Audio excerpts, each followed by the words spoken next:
오늘 말씀 보겠습니다. 오늘 말씀 마태복음 6장 10절 말씀입니다.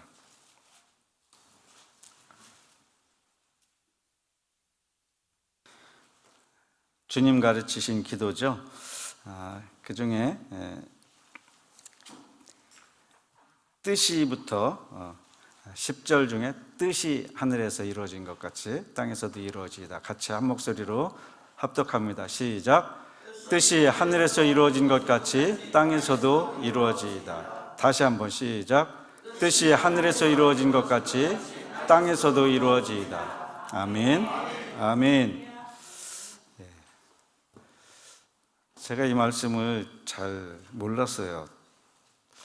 근데 좀 이렇게 공부하고 또 묵상하면서 그렇구나. 뜻이 하늘에서 이루어진 것 같이, 하늘에서 이루어질 것 같은 게 아니고 이미 하늘에서 이루어진 것 같이 땅에서도 이루어지이다. 땅에서도 이루어지기 원합니다. 그런 거죠. 이 말씀은 하나님께서, 예수님께서 우리에게 가르쳐 주신 기도죠. 기도는 충돌을 일으킵니다. 충돌.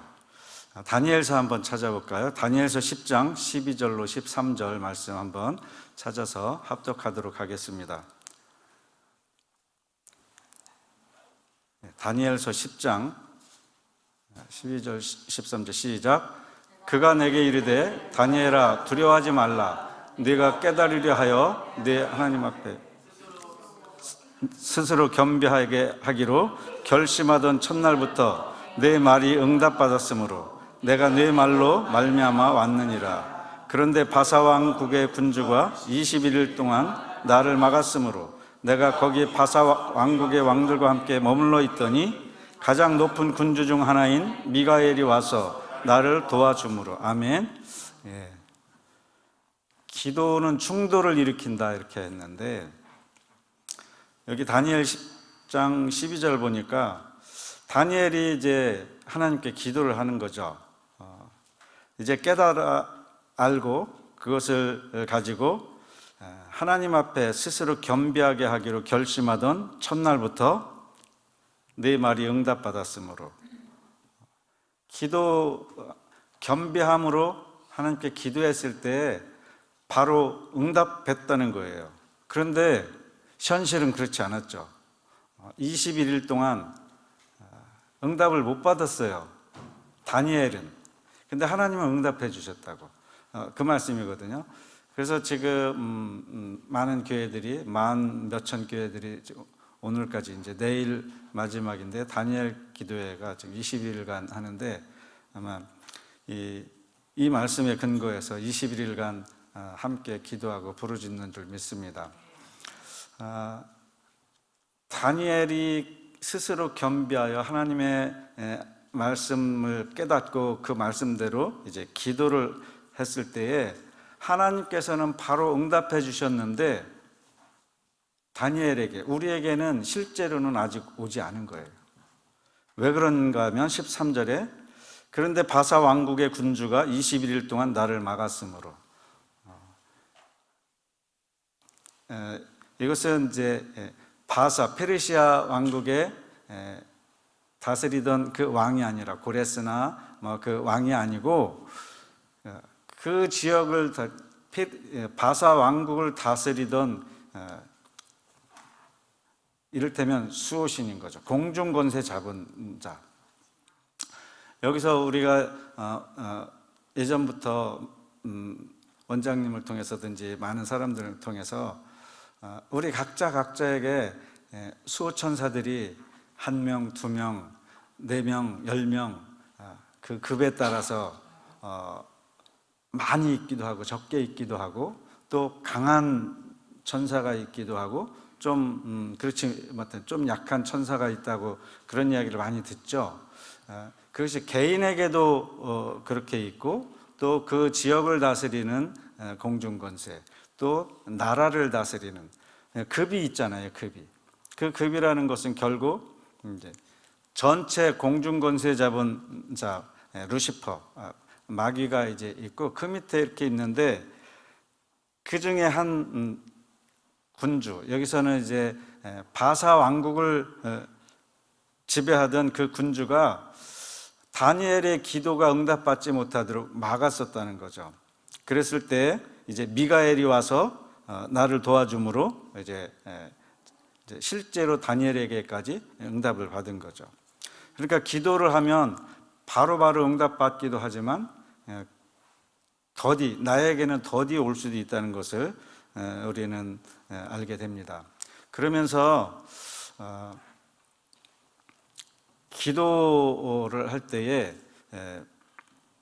어느 자리에서 할 것인가를 우리가 좀 생각을 해봐야 될 줄 믿습니다. 영적 전쟁, 영적 전투 많이 이야기를 하는데, 그 전쟁터에서 하는 기도인 것인지 또 법정에서, 하늘 법정에서 하는 기도인지를 잘 깨달아서 어느 자리에서 하는 것인지 우리가 알고 분별해서 거기에 맞게 대처해 나가야 된다는 것이죠. 많은 부분에서 중보기도를 할 때 실패하고 낙심하고 그러는 경우가 많이 있는데, 일선에 있는 전쟁터에서 싸울 때는 그때는 힘의 논리로 막 하지만 하늘의 법정, 예를 들면 욥기서 보면 욥기서 1장에 하나님 앞에 마귀, 귀신과 또 하나님의 천사들과 이렇게 같이 있는데, 그것은 거기서 막 싸우면 주여 예수 이름으로 명하노니 이렇게 하면 안 되는 것이죠. 현실적으로 재판정에서 만약에 그렇게 막 공격을 하면, 피해자가 가해자를 막 공격을 하면, 피해자라 할지라도 재판장이 뭐라고 그러겠어요? 조용해라고. 그러다가 안 되면 내보낼 수도 있어요. 그것을 잘 구별해야 될 필요가 있다는 것을 한번 짚고 넘어가야 되겠다, 이렇게 말씀드리고 싶고요. 계시록 19장 11절 한번 찾아보겠습니다. 계시록 19장 11절 시작. 또 내가 하늘이 열린 것을 보니 보라, 백마와 그것을 탄 자가 있으니 그 이름은 충신과 진실이라. 그가 공의로 심판하며 싸우더라. 아멘. 여기서도 막바로 싸우더라 이렇게 안 하고 공의로 심판하며 싸우더라. 심판하는 자리, 재판하는 자리에서는 가해자 피해자가 서로 싸우면 안 되는 것이죠. 재판장에 하나님 앞에서 하나님께 어떤 그 근거를 가지고 싸워야 되는 것이에요. 그러니까 법조문, 예를 들어서 조는 자는 사형에 처해진다는 법조문이 있다면, 조는 자가 있었을 때 재판으로 송사를 걸었을 때 저 사람이 조는지 아닌지 그것을 잘 증거를, 물증을 확보해서 사진을 찍어낸다든지 동영상이든 어떻게 해서 그것을 증거로 제시했을 때 재판장이 이거는 조는 거 아니야 하면서 봐주고 싶어도 빼도 박도 못하는 그러한 증거를 들이대야 될 때는 그런 증거를 들이대야 되는 것이 재판정에서의 일이죠. 이 또 스가랴서 3장인가요 보면 여호수아, 대제사장 여호수아에 대한 재판이 장면이 나오거든요. 그러면 거기서 그 여호수아를 두둔하는 천사가 있고 그것을 송사하는, 참소하는 천사, 즉 마귀의 그 절개들이죠. 싸우는 장면이 나와요. 그 마귀가 거짓에 아주 거짓으로 똘똘 뭉쳐 있는 그런 존재이지만 거짓말을 못하는 자리가 있죠. 하나님 앞에서, 욥기서처럼 하나님 앞에서 있을 때 어떤 증거가 없으면 하나님 앞에 막이라 할지라도 거짓말로 저 아무개는 뭐 이렇게 이러한 죄를 졌다고 이렇게 거짓말로 할 수가 없는 거예요. 실제로 물증을 가지고 하나님 앞에 나가서 말하는 거죠. 그런 것들을 우리가 좀 알고 거기에 대한 대처를 이렇게 할 수 있었으면 좋겠습니다. 기도의 자리에서도 그런 것이죠. 예수님께서 가르쳐 주신 기도를 이렇게 몇 가지 본다면 마태복음 7장 9절로 11절 보면은 제가 그냥 빨리빨리 나왔네. 같이 합독하겠습니다. 시작. 너희 중에 누가 아들이 떡을 달라 하는데 돌을 주며 생선을 달라 하는데 뱀을 줄 사람이 있겠느냐? 너희가 악한 자라도 좋은 것으로 자식에게 줄 줄 알거든 하물며 하늘에 계신 너희 아버지께서 구하는 자에게 좋은 것으로 주시지 않겠느냐? 아멘. 아들이 아버지에게 구하는 하는 그러한 기도를 이야기를 하고 있는 것이죠. 그럴 때 강도라도 악한 자라도 자식에게 좋은 것으로 주는데 하물며 너희 하늘에 계신 너희 아버지께서는 그 모든 다른 존재보다도 더 좋은 것으로 주신다 하는 말씀이죠. 누가복음 11장 5절 8절에 보면 너희 중에 누가 벗이 있는데 밤중에 그에게 가서 말하기를 벗이여 떡 세 덩이를 내게 구워달라 뭐 이렇게 쭉 나오는데 친구를 위해서 강청하는 기도도 있죠. 근데 오늘 제가 말씀드리는 주된 것은 누가복음 18장 1절로 8절에 보면 불의한 재판관과 그 과부 이야기가 나옵니다. 어떤 도시에 하나님을 두려워하지 않고 사람을 무시하는 한 재판장이 있는데 그 도시에 한 과부가 있어 자주 그에게 가서 내 원수에 대한 나의 원한을 풀어주소서 이렇게 말합니다. 예수님은 기도를 가르쳐 주실 때 여러 가지로 가르쳐 주셨는데 그 중에 재판정에서의 기도 이것을 또한 가르쳐 주셨습니다. 물론 우리가 이 비유를 잘 알죠. 불의한 재판장도 이렇게 귀찮아서든 어쨌든 과부에게 그 과부의 소원을 들어주는데 의로운 재판장 하나님께서는 더 그것을 다 해결해 주신다 이런 의미가 있겠고요. 또 그 당시에 과부가 중동에서의 과부가 얼마나 힘들고 미천하고 그 존재가 미미했는지 그 아주 하찮은 그러한 과부를 비유해서 예수님께서 그러한 존재들에게도 그러한 자들에게도 거기다가 불의한 재판관에게 가서 계속 원한을 풀어달라 했을 때 들어주는데 사랑받는 자녀들에게는 얼마나 도움을 주겠느냐 이렇게 말하고 있는 거죠.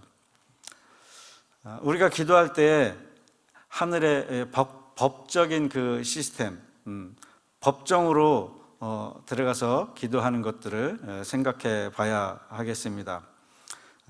그곳에서는 이제 제시하는 증거들을 가지고 결정을 내린다는 것을 기억하고 우리가 거기에 대한 증거를 하나님께 제시하고 그것을 다룰 수 있도록 그렇게 해야 되겠습니다. 그 과부가 재판장에게만 이렇게 호소하지 그 원한을 가진 그 당사자, 가해자에게는 한마디도 하지 않은 것을 성경을 통해서 볼 수 있죠. 재판정에서는 그렇게 하는 것입니다. 근데 그렇게 했을 때 이제 응답이 빨리 왔죠. 마귀가 우리가 기도 응답을 받지 못하도록 참소하는, 소송하는 것들이 여러 가지가 있는데 회개하지 않은 죄, 우리가 회개한 것들, 정말 진정으로 회개한 것들은 동이 서에서 먼 것처럼 또 저 바다 깊은 곳에 던져서 다시는 기억하지 않으시겠다고 약속하셨지만 숨기고 드러내지 않고 회개하지 않는 죄, 감추어진 것들을 귀신같이 아는 거죠. 귀신이. 저는 모르고 보통 사람들과 사이에서는 모르지만 하나님도 아시고 뿐만 아니라 마귀도 그것들을 너무나 잘 아는 것이에요. 그런데 그것을 가지고 참소하는 거죠. 저 사람에게는 그런 죄가 있기 때문에 절대로 복을 주면 안 되고 기도 응답해 주시면 안 된다는 것을 이렇게 참소하는 것이죠. 또 그렇지, 만약에 그런 것 다 했는데도 안 된다면 조상들의 죄에 대해서도 한번 우리가 다루어서 깊은 회개를 해서 마귀의 참석거리를 없애야 할 줄 믿습니다. 느헤미야, 잘하는 느헤미야가 기도를 할 때 자기의 죄를 기도한 것이 아니고 성경에 보면 이스라엘이 포로로 잡히게 된 그때에 조상들의 죄를 가지고 회개한 것을 볼 수 있습니다. 그래서 우리가 오랫동안 기도했을 때 응답이 없었다면 어쩌면 조상들의 그 죄를 마귀가 참소하고 그것으로 소송을 삼아서 응답이 늦어지는 게 아닌가, 우리 각자가 한번 살펴보고 그 조상들의 죄도 대신 그것을 하나님의 법정에서 회개하고 용서를 구하고 끊어내야 될 줄 믿습니다.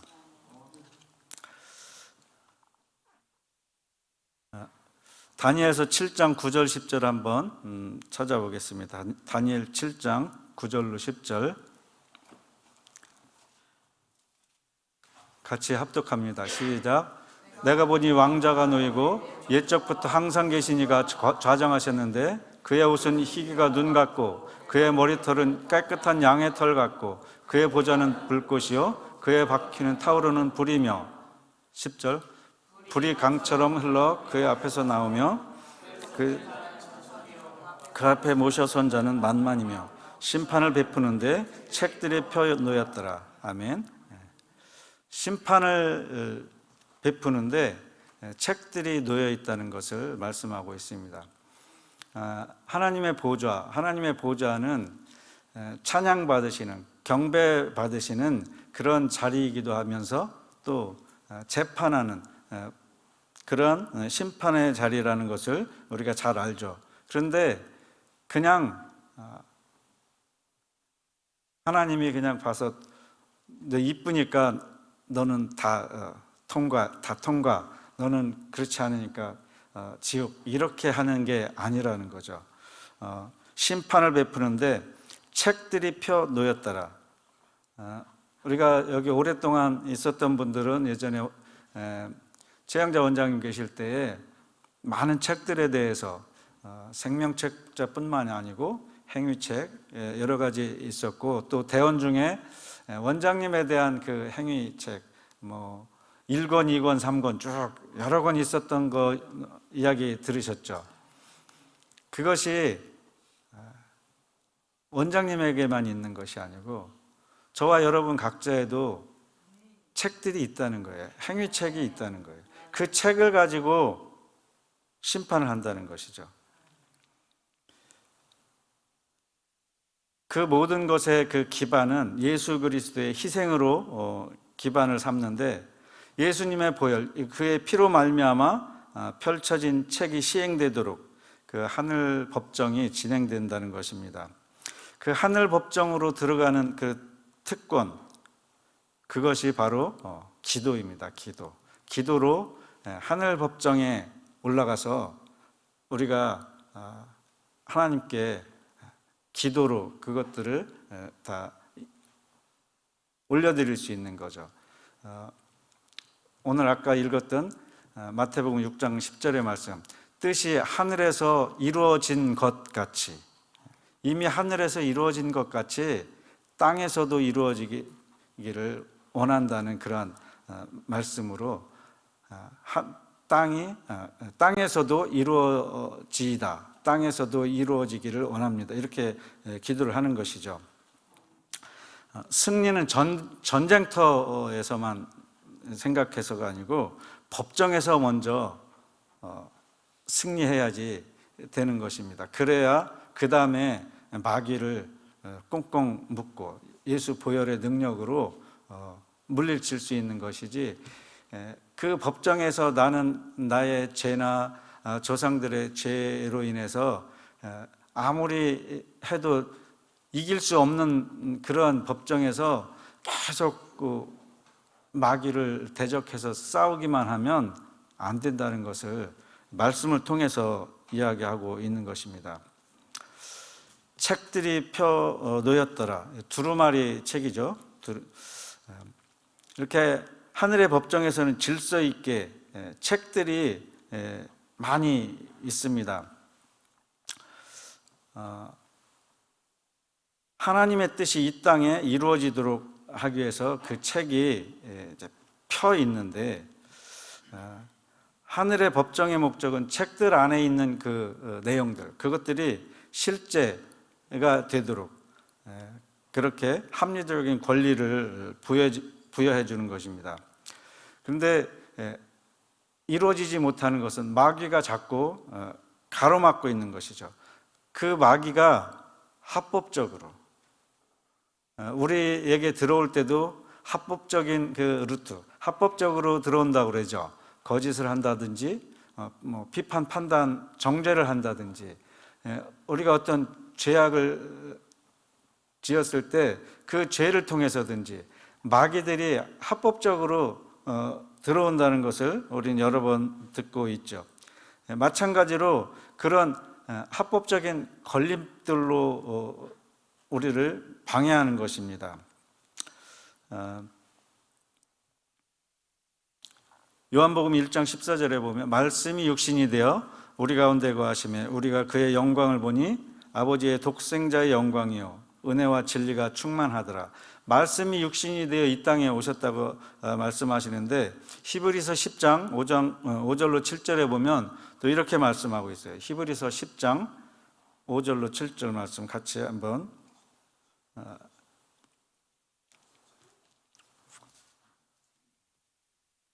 같이 읽어보겠습니다. 시작.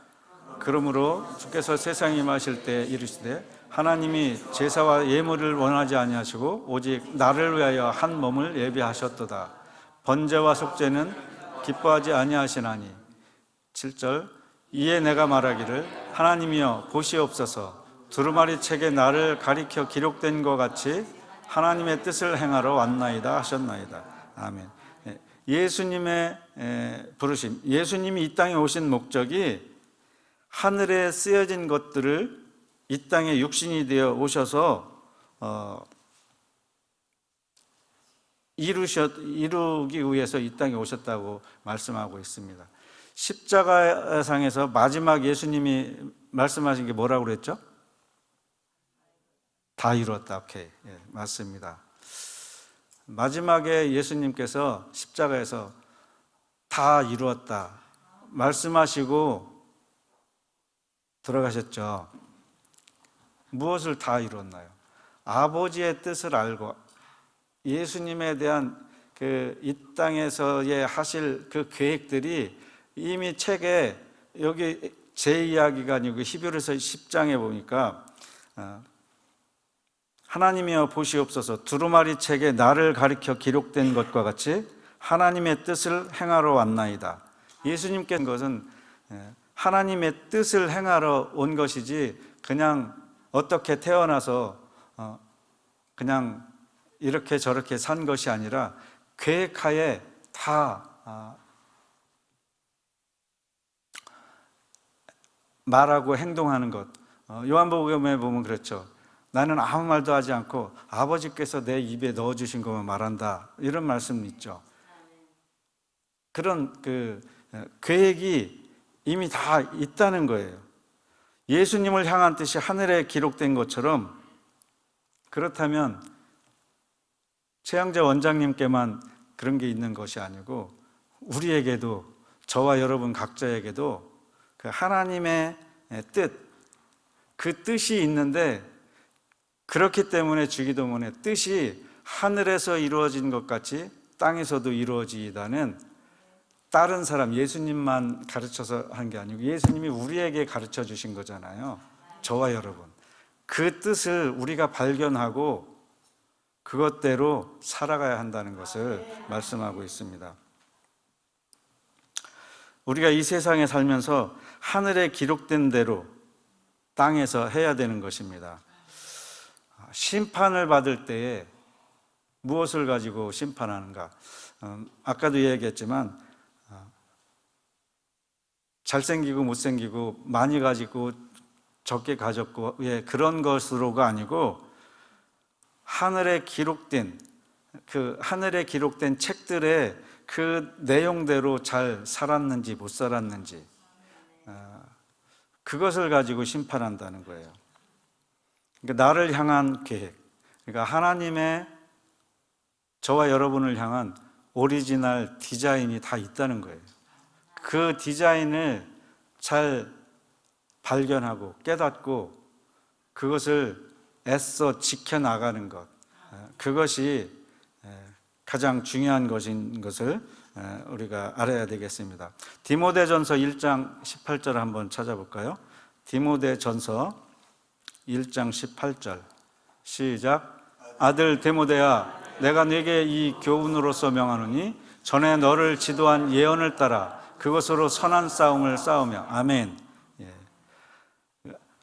하늘 책들 속에 기록된 것이 있는데 그것을 어떻게 하는가? 예언을 통해서, 디모데전서 1장에서처럼 예언을 통해서 알 수 있습니다.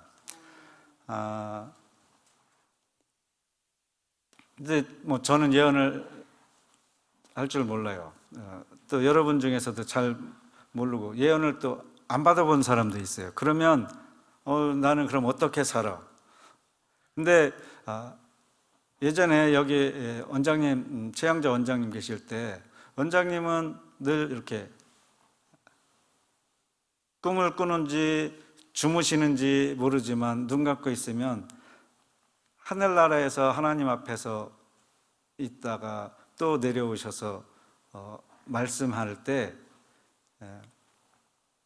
특별한 분들에게는 하늘의 책들을 볼 수 있는 선지자들에게, 예언의 은사를 가진 사람들에게 하늘의 책들을 볼 수 있는 그런 능력이 있는 것이죠. 그래서 원장님이 바로 그것을 선포하시기도 하고 또 우리가 대언을 통해서 듣기도 하고, 그 하늘에 있는 책들입니다. 결국 하늘에 있는 책들이 우리에게 들려지는 것이죠. 근데 그 예언, 그래서 저는 이제 요즘 이곳에서 예전에 저에게 주셨던, 특별히 대한민국을 향한 또 교회를 향한 말씀들도 많이 있지만 저를 향한 그 대언의 말씀들이 여러 번 있었는데 그것을 한 귀로 듣고 그냥 마음에 새겨둔다고 하면서 이렇게 지나친 것들이 꽤 있는 것을 제가 발견했어요. 그래서 요즘은 그것들을 이렇게 계속 다시 찾아서 계속 그것을 현실에 이루어질 수 있도록 기도하는 작업, 그것을 또 붙잡고 하나님께 나아가는 것, 그것들을 요즘 이렇게 하고 있는데, 나는 여기서 예언 한 번도 못 받고 그냥 지금 누가 예언도 해주지 않는데 어떻게 하나, 걱정하실 거 없습니다. 빌립보서 2장 한번 찾아보겠습니다. 빌립보서 2장 12절, 13, 14절 한번 같이 읽겠습니다. 시작. 그러므로 나의 사랑하는 자들아, 너희가 나 있을 때뿐 아니라 더욱 지금 나 없을 때에도 항상 복종하여 두렵고 떨림으로 나의 구원을 이루라. 너희 안에서 행하시는 이는 하나님이시니 자기의 기쁘신 뜻을 위하여 너희에게 소원을 두고 행하게 하시나니 모든 일을 원망과 시비가 없이 하라. 아멘. 아멘. 마음의 소원을 통해서, 여러분의 심중에 마음의 소원을 통해서 하나님이 그 계획한 뜻을 심중에 두었다는 것을 알아야 되겠습니다. 우리의 심령 속에 하나님의 뜻을 심어 놓으셨다는 거예요. 누가 여러분들에게 예언을 해 주었다면 그게 진실한 예언, 사탄의 탈을 쓴 그 예언이 아니고 진실한 예언이라면 그 하늘의 책을 보고 여러분에게 예언했다는 것을 인정하고 그것을 붙잡고 계속 성취할 때까지 계속 나가야 될 줄 믿습니다. 아까도 좀 전에도 이렇게 얘기했지만 대부분 많은 경우에 예언을 받으면 자동적으로 실행된다고 저는 그렇게 생각했어요. 예언을 받으면 좋은데 이제 곧 이루어지겠구나, 이렇게만 생각했거든요, 사실. 그런데 알고 보니까 그게 아니고 기도의 과제가 생긴 것입니다. 그리고 오히려 더 영적 전투장으로 들어가는 것이에요. 이미 선포가 되면 나만 아는 게 아니고 마귀도 그 뜻을 알게 되는 것이죠. 그래서 마귀는 합법적으로 그 뜻이 이루어지지 못하도록 여러 가지 유혹과 건수를 만들어서 계속 하나님의 법정에서 참소를 하고 있는 것입니다. 다니엘서 9장 2절 3절 한번 같이 읽겠습니다. 시작. 곧 그 통치 원년에 나 다니엘이 책을 통해 여호와께서 말씀으로 선지자 예레미야에게 알려주신 그 연수를 깨달았나니 곧 예루살렘의 황폐함이 70년 만에 그치리라 하신 것이니라. 내가 금식하며 베옷을 입고 재를 덮어쓰고 주 하나님께 기도하며 간구하기를 결심하고. 아멘. 예레미야에게 너희는 바벨론의 포로로 갈 것이다. 그 연수는 70년이다. 이렇게 예언의 말씀을 주셨죠. 예레미야는 하늘의 책을 보고 그 하나님이 주신 말씀으로 예언을 한 것이죠. 그런데 다니엘이 그것을 알게 됐어요. 70년 만에 이제 다니엘은 포로잖아요. 쉽게 말하면 포로잖아요. 다니엘, 메삭, 아벳느고 등등 많은 사람들이 포로로 갔는데 그 중에 좀 똑똑한 몇몇은 또 좋은 것을 먹고 왕정에서 그 왕궁에서 그곳 문물을 익히고 하는, 그럴 때에 나는 거기 너희들이 준 그 기름진 것 그거 안 먹고 채식만 하겠다, 이런 상황이 포로로 있을 때 상황이거든요, 다니엘이. 그런데 예레미야의 그 예언의 말씀에 70년이면 이제 우리가 해방된다, 이것을 알았어요. 그래서 예전에 저처럼 이제 바벨론을 떠나는구나, 우리 곧 떠나니까 파티하자, 책에 다 예언되어서 이제 곧 이루어질 거야, 이렇게 하지 않은 거죠. 다니엘 9장 3절 좀 아까 읽었던 것처럼 내가 금식하며 베옷을 입고 재를 덮어쓰고 주 하나님께 기도하며 간구하기를 결심하고, 하나님의 때 고국으로 돌아갈 때가 됐지만 누군가 그 말씀을 붙잡고 하나님께 나아가 기도하지 않으면, 겸비함으로 나아가서 기도하지 않으면 그것은 성취되지 않는다는 것이에요. 우리가 남북통일, 복음통일 하는데 정말 진정한 회개와 겸비함으로 계속 기도해야 될 줄 믿습니다.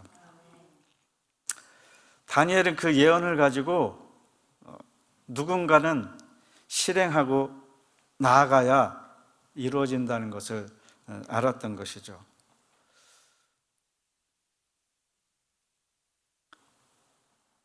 예레미야가 예언할 수 있던 것은 그 하늘의 책들을 보고 그것을 예언한 것. 마찬가지로 최양자 원장님 계실 때에 대언의 말씀들이 쭉 있는데 그 말씀들이 그냥 지어낸 거 아니라는 거 우리 잘 알잖아요.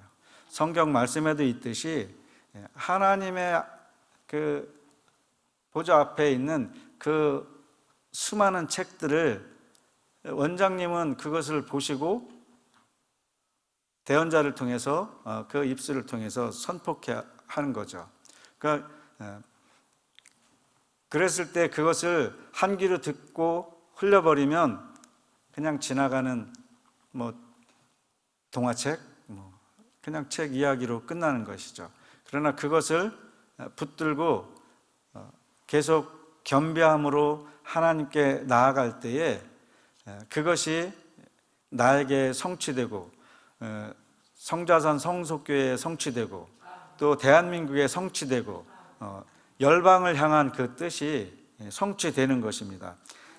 그냥 예언을 듣고 그것으로 끝나면 그 예언은, 그 대언은 아무 소용없는 그냥 책 속에 있는 이야기로 끝나는 것입니다. 저는 그래서 이 책을, 그 하늘의 책들을 설계도로 이렇게 이해를 하고 있어요. 제가 집을 몇 번 제가 직영으로 줘봤거든요. 여기도 이 성전을 이렇게 예쁘게 잘 지었죠. 근데 여기 아시는 분 다 알지만 여기 허허벌판이고 산이었어요. 얼마 전만 해도. 그런데 여기에 성전이 있을 거라고 생각하는 아무도 모를 때에 이미 하나님께서는 몇몇 사람을, 원장님이나 몇몇 사람들을 통해서 말씀하시고 그것을 이제 설계도로 설계사를 통해서 설계하게 하시고, 그래서 여러분의 땀과 핏방울을 여기다 떨어뜨려 가며 기초부터 계속 이뤄 나갔죠. 그 설계 도면대로 이것이 지어진 거지, 그냥 박훈식 목사님 여기 이렇게 해, 그래서 물론 그렇게 하지만 그 이야기는 설계 도면을 가지고 이야기하는 것이지 그냥 즉흥적으로 생각나는 대로 막 하는 것이 아니라는 거예요. 설계된 도면에 따라서 잘 건축될 때에 아름다운 성전이 건축되는 것처럼 하늘의 책들이 있는데 그것이 예언자들, 대언자를 통해서 우리 가운데 들려지고 표현이 될 때에 설계 도면만 있어서는 아무 소용이 없듯이 그것을 건축하는, 실제 땀과 피가 섞여서 열심히 일하는 것처럼 우리가 기도함으로 그것을 이루어 나가야 된다는 것을 오늘 말씀드리겠습니다. 그러니까 하늘의 책에 기록된 것이 없는 것, 그것 가지고 인생을 낭비하지 말라는 것을 말씀드리고 있습니다. 제가 60인데 앞으로의 삶이 뒤돌아보는 그 삶보다 덜 남았잖아요. 이제라도 깨닫게 된 것이 헛발질하지 말고 살아야 되겠다는 것이에요. 마찬가지로 여러분들도 하나님의 뜻을, 하나님의 그 뜻이 어디 있느냐, 하늘의 책에 기록이 되어 있는데 그것을 예언을 통해서 알든지, 또 아니면 뭐라고 그랬어요? 여러분의 마음에, 심중에 심어 놓으셨다고 이야기를 하고 있어요. 그래서 우리가 깊은 골방에서 하나님과의 깊은 교제 가운데, 기도 가운데서 하나님의 뜻을 발견하고, 좀 비교적 쉬운 방법은 성자산 성속교회에 오신 분들은 그래도 좀 쉬운 것이 대언에 나왔던 말씀들을 곱씹어보고, 이것이 그냥 동화책으로, 이야기책으로 그 수많은 분량, 아까 최정구 장로하고 잠깐 이야기하는데 그 메모장이 40권이라고 그러더라고요. 40권. 최정구 장로님 여기 10몇 년을 이렇게 원장님 앞에서 받아서 적고 이렇게 한 그 노트가 40권이라고 그래요. 또 대언의 이야기들이 지금 뭐 책으로 이렇게 나온 것도 있었죠, 예전에. 그래서 뭐 다 없애기도 하고 뭐 이렇게 하여튼 비공식으로 어떤 루트를 통해서든지 대언의 이야기들이 많이 이렇게 들려지고 읽혀지고 이렇게 했는데, 그런 한마디 한마디를 흘려보내지 않고 마음에 새기고 그것을 내 것으로 쟁취해 나가는, 성취해 나가는 그런 노력이 필요한 것을 여러분들에게 말씀드리는 것입니다. 마귀는 이 땅에서 그 모든 일들을 못하도록 참수하고 막고 싸우고 있습니다. 하늘의 법정에 들어가서 마귀의 합법적인 것들을 다 제거해야 그 마귀의 합법적인 것들은 결국 우리의 죄와 우리의 허물과 또 조상들의 그런 잘못들을 이야기하는 것이잖아요. 그것들을 하나하나 회개하고 하나님께 사함 받아야만 그러한 하나님의 뜻이 이 땅 가운데 이루어진다는 것을 우리가 명심하고 그냥 주저앉아 기도의 응답이 없다고 주저앉아 우는 것만이 능사가 아니고, 그것을 하나하나 찾아서 우리가 하나님 앞에 그 문제를 갖고 나가야 된다는 것을 말씀드리겠습니다. 우리의 목적이, 우리 삶의 목적이 하늘 책에 있는 것이에요. 그 책이 시편 139편 16절 한번 찾아볼까요? 시편 139편 16절 시작. 내 형질이 이루어지기 전에 주의 눈이 보셨으니 나를 위하여 정한 날이 하루도 되기 전에 주의 책에 다 기록이 되었나이다. 아멘. 내가 모태에서 만들어지기 전에, 복중에 있기 전에 너를 알았고, 뭐 이런 이야기도 많이 들어봤죠. 시편 139편 16절에 보니까 내 형질이 이루어지기 전에 주의 눈이 보셨으며 나를 위하여 정한 날이 하루도 되기 전에 주의 책에 다 기록이 되었나이다. 다윗의 고백인데요,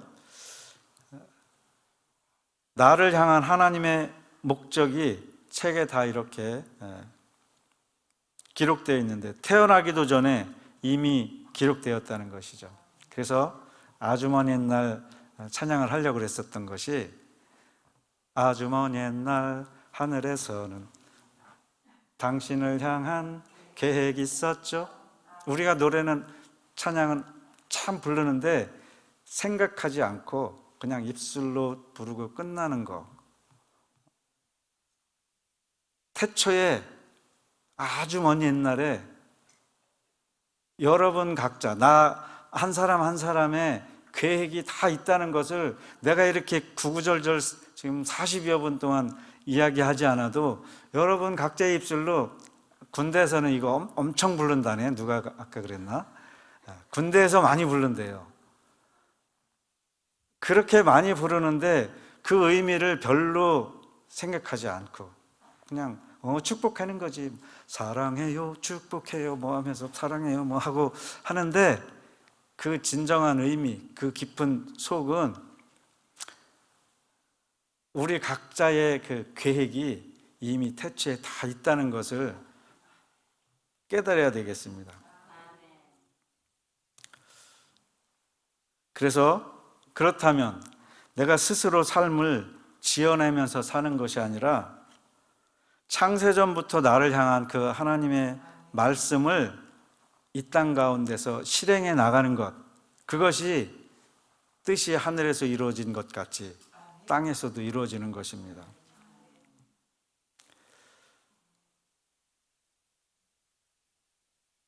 시편 40편 7절 8절 한번 시작. 그때 내가 말하기를 내가 왔나이다. 나를 가리켜 기록된 것이 두루마리 책에 있나이다. 나의 하나님이여 내가 주의 뜻 행하기를 즐기오니 주의 법이 나의 심중에 있나이다 하였나이다. 아멘. 다윗을 통해서 예수님이 오실 것을, 예수님의 삶을 예언한 말씀인데요, 동일하게 저와 여러분에게도 해당되는 말씀이죠. 주의 법이 나의 심중에, 여러분들의 심중에 있다는 것을 기억하시고, 우리의 심중을 살펴서 마음의 소원, 관심, 은사가 어디에 있는지, 또 가슴을 뛰게 하는 것, 또 그러한 독특한 모습들이 있겠죠. 또 그러한 질문에 대한 답변, 이런 것들이 바로 하늘의 책들이라는 것을 기억하시고 그것을 잡고 나아가시기 바랍니다. 세계적으로 뛰어났던 분들, 성경 전체를 붙들고 다 그 말씀 지키고 갔다기보다는 어느 한 구절 갖고 세계적으로 이름을 떨쳤죠. 오직 의인은 뭐로 살리라? 그거 한 구절 갖고 유명한 사람이 있죠. 또 그것뿐만 아니고 다른 것도. 그런데 설계도는 똑같지가 않은 거예요. 하늘의 책들은 무지무지하게 많은데 얼마만큼 많으냐? 우리 각 사람 한 사람 숫자보다 더 많아요. 왜냐하면 각 사람 한 사람에게 책이 있고, 교회를 향한 책이 있고, 나라를 향한 책이 있고, 열방을 향한 책들이 있기 때문에 무지무지하게 많은 그 책들, 무슨 이야기를 하느냐? 저도 대원 들어가는 분들, 또 예언하는 분들, 또 능력 행하는 분들을 굉장히 부러워하고 나도 그랬으면 이렇게 한 적이 있거든요. 그런데 요즘 깨닫는 것은 설계도가 다르지. 나에게 주신 게 무엇일까? 그것을 찾아서 그대로 가는 것, 그것이 결국은 5달란트 받은 자와 2달란트 받은 자와 1달란트 받은 자의 비율을 설명할 수 있을 것입니다. 누구에게 5달란트 주고 누구에게 2달란트 줬다고 원망할 것이 아니고, 비록 1달란트 줬다고 해도 그 하나님의 말씀대로, 그 설계 도면대로, 그 하늘의 책에 쓰여진 대로 그 뜻을 발견하고 그 뜻대로 살아가는 자, 그것이 큰 자입니다. 그래서 충성된 자, 칭찬받고 10곡을 다스리고 5곡을 다스리고 할 수 있는 것입니다. 말씀을 정리하면서 송명희 시인 잘 알죠? 여기 계신 분보다 더 좋은 조건 가진 거 별로 없어요. 또 요즘 이지선 자매라고 저 며칠 전에 영상을 잠깐 봤었는데, 아가씨 때, 대학생 때 정말 예쁜 아가씨였죠. 그런데 그 화상을 심하게 입고 나서의 얼굴은 좀 어찌 보면 징그럽기도 하고 좀 그렇죠. 그런데 그가 간증하는 것을 듣고 제가 은혜를 많이 받았어요. 그 전에 예쁜 얼굴로 그 상태로 돌아가고 싶지 않다고. 왜냐, 하나님의 뜻을 발견했기 때문에. 예쁜 얼굴로 대충 살다가 지옥 가는 것보다 그 하나님의 뜻을 발견하게 된 계기가 그 병상에서 하나님을 깊이 만나고 그 하나님의 뜻을 발견하고 그 뜻대로 살아가다 보니까 너무너무 이게 감사한 거예요. 그 사고가 감사한 것이고 그 상황이 감사한 것이고, 성경에서도 요셉이 죽을 고비에 빠져 있을 때, 또 감옥에서 여러 가지 상황 속에서 그 젊은 날 한창 때를 노예로 살고 있을 때 무엇을 보고 기뻐하고 좋아했겠어요?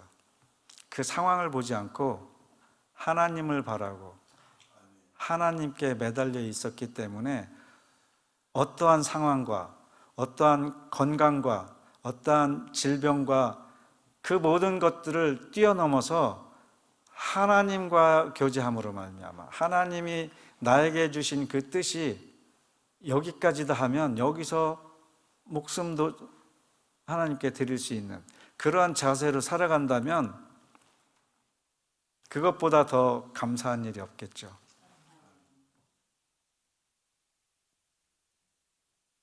그래서 오늘 저는 여러분과 함께 심령이 살아나는 선포를 좀 했으면 좋겠습니다. 먼저 시편 42편 5절 한번 그 말씀을 가지고 선포하겠습니다. 시편 42편 5절 시작. 내 영혼아 내가 어찌하여 낙심하며 어찌하여 내 속에서 불안해하는가. 너는 하나님께 소망을 두라. 그가 나타나 도우심으로 말미암아 내가 여전히 찬송하리로다. 아멘. 이것은 고라의 자손이 지은 시예요. 고라의 자손이 살아남았다는 것이 참 기적이죠. 고라는 모세의 사촌이에요. 아마 사촌 형일 것 같아요. 내가 그 족보를 자세히는 못 봤는데 어쨌든 모세와 사촌지간이야. 근데 모세한테 대들었던 얘기는 한참 밑에 사촌 동생이 대들었지 않았을 것 같고, 형이니까 사촌형인데 너한테만 하나님이 너한테만 그렇게 말하고 너한테만 뭐 하냐? 막 이렇게 대들은 거죠. 그랬을 때 그 편에 하나님 편에 있는 자 고라, 다단, 또 온, 여러 사람들 편에 있던 자들 장막에서 섰을 때에 하나님께 그 기도하고 이게 이제 누가 어느 쪽이 하나님 편인가 했을 때 바로 다 땅 쪽으로 들어갔다고 이렇게 말씀에 기록되어 있죠. 그런데 시편에는 고라 자손의 시가 나와요. 그러니 얼마나 수군거렸겠어요. 쟤는 고라 자손이야. 쟤는 모세를 대적해서 다 땅속에 파묻혔던 그러한